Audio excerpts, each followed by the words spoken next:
جنگ جمل یا جنگ بصرہ 13 جمادی الاول 36 ہجری کو بصرہ عراق میں لڑی گئی۔ جنگ رسول اللہ صلی اللہ علیہ وآلہ وسلم کے چچا زاد بھائی داماد اور چوتھے خلیفہ راشد علی اور زوجہ رسول عائشہ طلحہ اور زبیر کے درمیان لڑی گئی۔ اس جنگ میں علی کے مخالفین چاہتے تھے کہ عثمان کے خون کا بدلہ لیں جو حال ہی میں بغاوت کے نتیجے میں مخالفین کے ہاتھوں شہید ہوئے۔ ناگزیر جنگ کا اختتام علی کی فتح اور عائشہ کی شکست کے ساتھ ہوا۔ یوں پہلا فتنے کا دوسرا باب شروع ہوا۔ حضرت عثمان رضی اللہ تعالیٰ عنہ کی شہادت کے بعد اہل مدینہ نے علی کے نئے خلیفۃ المسلمین کے طور پر بیعت کر لی، لیکن بیعت کے بعد طلحہ بن عبید اور زبیر بن عوام نے علی سے حج کرنے کی اجازت مانگی۔ اہل مدینہ مسلمانوں کے خلاف جنگ کرنے پر علی کا موقف جاننا چاہتے تھے، اس لیے وہ معاویہ بن ابی سفیان کے متعلق ان کا موقف اور ان کے انکار پر وہ علی کی بیعت پر آمادہ ہو گئے۔ اس لیے ان لوگوں نے زیاد بن حنظلہ کو بھیجا جو خلافت علی کو قائم کرنا چاہتا تھا، کیونکہ عثمان شہید ہو چکے تھے اور وہ لوگ قاتلین عثمان کے طالب تھے۔ تاہم وہ لوگ بصرہ گئے جہاں جرم سرزد ہوا تھا۔ ام المومنین حضرت عائشہ رضی اللہ تعالی عنہ، طلحہ اور زبیر نے مکہ سے عراق کا سفر کیا تاکہ علی سے قاتلین عثمان کی گرفتاری اور معاویہ سے جنگ نہ کرنے کا مطالبہ کریں۔ حضرت عثمان رضی اللہ تعالی عنہ ایک شریف ترین اور صالح ترین خلیفہ تھے۔ مروان بن حکم جیسا بدنیت آدمی جس کو رسول اللہ صلی اللہ علیہ وآلہ وسلم نے مدینہ سے نکال دیا تھا کو حضرت عثمان واپس لے آئے اور داماد بنا لیا۔ وہ قصر خلافت میں ہی رہتا تھا اور حضرت عثمان رضی اللہ تعالیٰ عنہ کے دستخطوں اور مہر سے قبائلی عصبیت کے بے شمار کام کرتا تھا۔ اس نے مملکت کا نظام اتنا خراب کر دیا تھا کہ لوگ گورنروں کی معزولی کے لیے احتجاج کرنے لگے۔ مروان نے سنی انسنی کر دی اور بزور تشدد تحریک کو دبانا چاہا۔ فتنہ پرور بھی موقع کی تلاش میں تھے، انہوں نے حملہ کر دیا اور حضرت عثمان رضی اللہ تعالیٰ عنہ کو شہید کر دیا۔ حضرت عثمان اسلام کے تیسرے خلیفہ مقرر ہوئے تو آپ کے دور میں یہودیوں نے منافقت کا راستہ بڑے پرعزم طریقے سے اور منصوبہ بندی سے اختیار کیا۔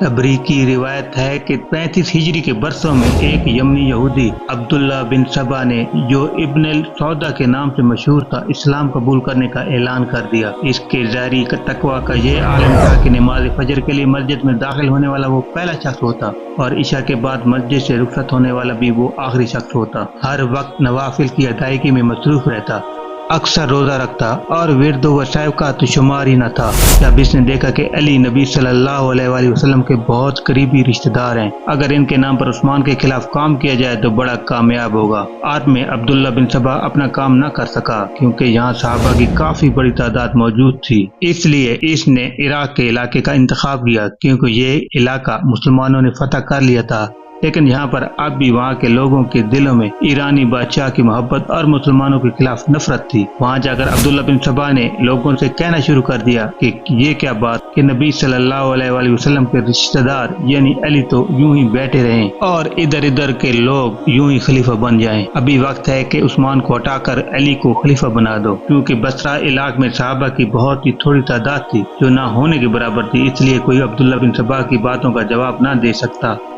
اگر وہ ہوتے تو کچھ جواب دیتے۔ لوگ آہستہ آہستہ اس کی باتوں سے متاثر ہو کر عثمان کے خلاف ہوتے گئے۔ جب بصرہ کے گورنر عبداللہ بن عامر کو عبداللہ بن سبا کی منافقت کی خبر ملی تو اس کو بصرہ سے نکال دیا اور یہ پھر کوفہ پہنچ گیا، وہاں سے بھی نکلوا دیا گیا۔ پھر یہ شام پہنچا، لیکن وہاں معاویہ گورنر تھے جنہوں نے اس کو وہاں سے بھی نکال دیا۔ عبداللہ بن سبا کو چونکہ تمام اسلام دشمن لوگوں کی پشت پناہی حاصل تھی، اس لیے وہ اس کام کو چلانے کے لیے پروپیگنڈا کرتا رہا۔ عبداللہ بن سبا شام سے نکالے جانے کے بعد مصر پہنچا اور وہاں کام شروع کیا اور ایک اچھی خاصی جماعت بنا لی جو عثمان کے خلاف ہو گئے۔ عبداللہ بن سبا حجاز، بصرہ، کوفہ، شام، مصر میں لوگوں کو اپنے بناوٹی تقویٰ سے متاثر کر چکا تھا۔ وہ خصوصاً ان لوگوں کی ٹو میں رہتا جنہوں نے موقع پرستی کے لیے اسلام کا لیبل اپنے اوپر لگا لیا تھا، لیکن دراصل وہ اس کی جڑیں کاٹنے کے در پہ تھے۔ جب اس نے ایسے بہت سے افراد جمع کر لیے تو اپنا منصوبہ ان کے سامنے پیش کیا جو سادہ مگر دو رس اثرات کا حامل تھا۔ اس نے اپنے ساتھی کو ہدایت کی کہ وہ اس کے اشارے کے منتظر رہیں۔ اس نے ایک خط تیار کیا جو ہر علاقے میں ایک معزز شخص کو دوسرے علاقے کے معزز شخص کی طرف پہنچایا گیا۔ اس میں لکھا تھا، پیارے بھائی، آپ خوش قسمت ہیں، آپ کے علاقے میں اسلام زندہ ہے، گورنر دیانت دار ہے، انتظامیہ منصف مزاج ہے، جبکہ میرے علاقے میں اسلام مردہ ہو چکا ہے۔ کوئی شخص اس پر عمل پیرا نہیں۔ گورنر شرابی اور عورتوں کا رسیا ہے، انتظامیہ بدعنوان ہے، بہتری کا کوئی امکان نہیں۔ اس طرح کے خطوط مسلسل مدینہ سے ہر شہر میں آئے اور ان کے خاص اشخاص نے نمازوں کے بعد مساجد میں پڑھ کر سنائے، اور اسی طرح ہر شہر سے ایسے ہی خطوط مدینہ آئے۔ پہلے تو لوگوں نے کوئی توجہ نہ دی، لیکن جب اس طرح کے خطوط مسلسل آنے لگے تو عوام میں ناراضگی پھیلنے لگی۔ بعض نے یہ اطلاعات خلیفہ حضرت عثمان رضی اللہ تعالی عنہ تک بھی پہنچائیں۔ اپنے معمول کے مطابق انہوں نے فوراً کارروائی کی اور لوگوں سے مشورہ کیا کہ کیا کرنا چاہیے۔ فیصلہ ہوا کہ مدینہ سے بااعتماد اور غیر جانبدار لوگوں کو ان علاقوں کے دورے پر بھیجا جائے جہاں کے بارے میں شکایات کی گئی ہیں کہ وہ اسلام سے دور ہو گئے ہیں، اور یہ لوگ پشت مشاہدہ کر کے الزامات کی تحقیقات کریں گے۔ بظاہر یہ لوگ گروپوں کی شکل میں نہیں گئے، بلکہ ہر ایک اپنے لیے مقرر علاقے کی طرف گیا۔ تبری کے مطابق تمام نمائندے اپنے مقررہ وقت پر دارالحکومت پہنچ گئے اور یہی خبر لائے کہ نامعلوم افراد کی طرف سے عائد کیے جانے والے الزامات بے بنیاد ہیں اور حالات بہت اچھے اور معمول کے مطابق ہیں۔ تاہم بدقسمتی سے صوبوں میں اس قسم کا کوئی انتظام نہ کیا گیا جہاں لوگ حضرت عثمان رضی اللہ تعالیٰ عنہ کے خلاف پھیلائی جانے والی بے بنیاد کہانیوں پر مسلسل یقین کرتے رہے۔ صرف مصر جانے والے عمار بن یاسر رضی اللہ تعالیٰ عنہ واپس نہ آئے اور مصر ہی میں ٹھہر گئے۔ کچھ ہی عرصہ بعد گورنر مصر نے خلیفہ کو رپورٹ بھجوائی کہ جہاں کچھ لوگوں نے عمار رضی اللہ تعالیٰ عنہ کو چکر دے کر ساتھ ملا لیا ہے اور ان کے ساتھ جمع ہو رہے ہیں، جن میں عبداللہ بن سودا بھی شامل ہے۔ خلیفہ نے رواداری کا مظاہرہ کیا۔ تبری نے لکھا ہے کہ شوال 35 ہجری میں ابن سبا نے مصر سے مدینہ کا سفر اختیار کیا۔ اس کے 600 کے لگ بھگ فدائی اس کے ساتھ تھے۔ اپنے آپ کو ہر قسم کے شک و شبہ سے بالا رکھنے کے لیے انہوں نے اعلان کیا کہ وہ حج کرنے کے لیے جا رہے ہیں۔ ان کے ساتھ ہی بصرہ اور کوفہ سے بھی سپاہی مدینہ کے لیے نکل کھڑے ہوئے۔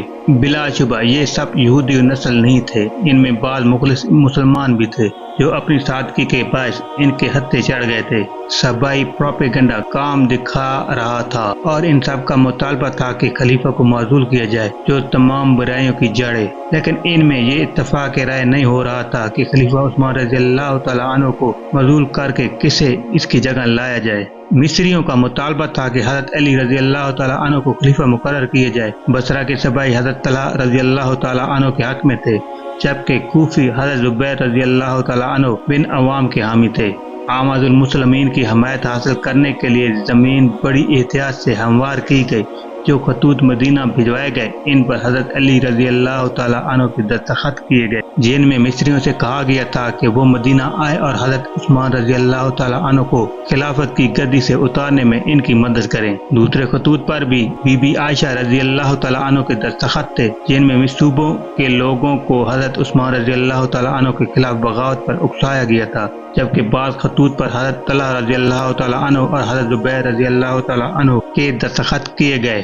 جب شام اور فلسطین کے گورنر معاویہ رضی اللہ تعالیٰ عنہ کو مشکوک افراد کے قافلوں کی مختلف مقامات سے مدینہ روانگی کی اطلاعات ملی تو انہوں نے خلیفہ کو مطلع کرتے ہوئے ابتدا کی کہ انہیں اپنے کچھ قابل اعتماد فوجی دستے دارالحکومت بھجوانے کی اجازت دے دیں، مگر خلیفہ نے یہ پیشکش قبول نہیں کی۔ جب مصر، بصرہ اور کوفہ سے آنے والے باغی مدینہ پہنچے تو وہ سیدھے اپنے اپنے محبوب لیڈروں علی رضی اللہ تعالیٰ عنہ، طلحہ رضی اللہ تعالیٰ عنہ اور زبیر رضی اللہ تعالیٰ عنہ کے پاس گئے۔ انہوں نے امہات المومنین کے پاس بھی حاضری دی۔ ان سب اصحاب نے آنے والے یعنی باغیوں سے یہی سوال کیا کہ وہ اچانک ان پر کس طرح اتنے مہربان ہو گئے ہیں۔ انہوں نے خلافت کی پیشکش بھی ٹھکرا دی اور انہیں اپنے گھروں سے نکال باہر کیا۔ ادھر سے مایوس ہونے کے بعد مصری باغی خلیفہ کے پاس چلے گئے اور گورنر کے خلاف شکایت پیش کی۔ عثمان رضی اللہ تعالیٰ عنہ نے پوچھا کہ آپ لوگ اس کی جگہ کس کو گورنر لانا چاہتے ہیں؟ باغیوں نے جواب دیا، ابو بکر رضی اللہ تعالیٰ عنہ کے بیٹے محمد کو۔ عثمان رضی اللہ تعالیٰ عنہ نے فوری طور پر باغیوں کا مطالبہ تسلیم کیا اور نئے گورنر کی تقرری کا خط لکھ کر محمد بن ابی بکر کے حوالے کیا اور انہیں ہدایت کی کہ وہ فوراً مصر پہنچے۔ باغیوں کو ہرگز یہ توقع نہ تھی کہ ان کا یہ مطالبہ اتنی آسانی سے تسلیم کر لیا جائے گا۔ اب ان کے لیے مصر واپسی کے سوا کوئی چارہ کار نہیں رہ گیا۔ پھر اس بدنام کہانی کا آغاز ہوا کہ عثمان رضی اللہ تعالیٰ عنہ نے خفیہ طور پر ایک ایلچی مصر بھیجا، جس میں گورنر کو مبینہ طور پر ہدایت کی گئی کہ نئے نامزد گورنر محمد بن ابی بکر یوں ہی مصر پہنچے ہیں، انہیں قتل کر دیا جائے۔ مصری دستہ نے مطمئن ہو کر واپسی کا سفر اختیار کیا۔ نامزد گورنر محمد بن ابی بکر بھی ان کے ہمراہ تھے۔ راستے میں ایک تیز رفتار اونٹ سوار ان کے پاس سے گزر کر آگے گیا۔ اس کا رخ مصر کی جانب تھا۔ ابھی وہ راستے میں ہی تھے کہ وہی اونٹ واپس مدینے کی طرف جاتا نظر آیا، اور ایک بار پھر دیکھا گیا کہ وہی اونٹ سوار دوبارہ مصر کی جانب عازم سفر ہے، مگر کسی نے اس سے تعارف نہ کیا۔ پھر اچانک اس نے قافلے والوں پر دشنام ترازی شروع کر دی۔ انہوں نے پوچھا، تم کون ہو اور کیا چاہتے ہو؟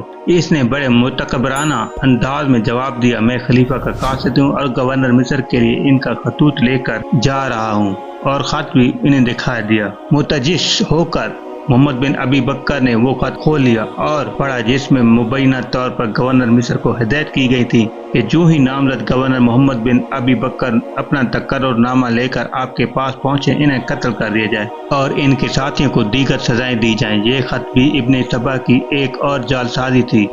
سازشیوں کے توقع کے عین مطابق خط پڑھ کر محمد بن ابی بکر غصے سے لال پیلے ہو گئے۔ انہوں نے فی الفور مدینہ واپسی کا سفر اختیار کیا اور دارالحکومت پہنچ کر طوفان کھڑا کر دیا، اور اگرچہ عثمان رضی اللہ تعالیٰ عنہ نے قسم اٹھا کر انہیں یقین دلانے کی کوشش کی کہ یہ خط انہوں نے نہیں لکھا، مگر محمد بن ابی بکر نہ مانے۔ مصری باغی حضرت علی رضی اللہ تعالیٰ عنہ کے پاس پہنچے اور مطالبہ کیا کہ خلیفہ کے قتل کے لیے ان کا ساتھ ہیں، جنہوں نے بلا وجہ ہمارے قتل کا حکم دیا۔ حضرت علی رضی اللہ تعالیٰ عنہ نے انکار کر دیا۔ انہوں نے کہا، آپ ہمیں کس طرح انکار کر سکتے ہیں؟ آپ ہی نے تو وہ خط لکھ کر ہمیں بلوایا۔